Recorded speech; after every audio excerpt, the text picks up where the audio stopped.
Jika Ramadan ini anda dan keluarga ingin cari buffet yang istimewa, lain daripada yang lain, yang betul-betul ada tes kampung, Banglo 289 memang wajib masuk dalam senarai.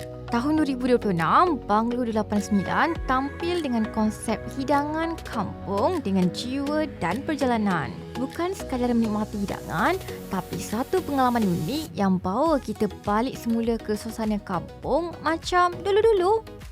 Yang paling buat kita teruja adalah setiap menu yang disajikan bukan biasa-biasa.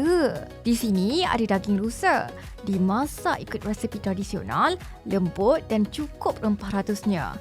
Malah, ini merupakan tahun ketiga berturut-turut jadi menu signature mereka. Pendek kata, memang betul-betul padu lah. Bukan itu sahaja, untuk peminat ikan sungai, di sinilah syurganya. Ikan koi, jelawat, patin dan baung dari Sungai Pahang memang kategori rare dan susah nak jumpa. Apatah lagi dalam buffet Ramadan. Laut pun tak dilupakan. Udang mantis, udang galah dan mentarang segar dihidang sebagai menu premium.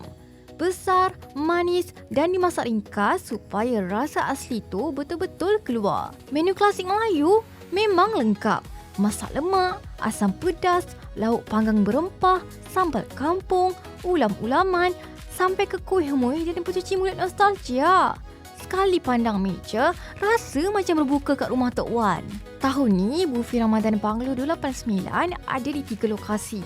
Jalan Raja Julan, Elmina Lakeside Shah Alam dan IOI City Mall Putrajaya. Senang nak plan ikut lokasi masing-masing. Harga pun friendly.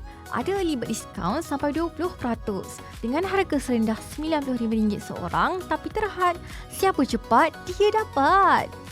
Buffet ni bukan tentang kuantiti semata-mata tapi tentang rasa, kualiti dan kenangan. Tetamu kenyang, puas hati. Jadi, kalau Ramadan ni anda rindu rasa masakan kampung yang sebenar yang dimasak dengan jiwa dan penuh cerita, Banglo 289 memang tempatnya. Bukan sekadar buffet, tapi satu pengalaman berbuka yang buat kita teringat nostalgia lalu dan nikmat berkongsi rezeki bersama.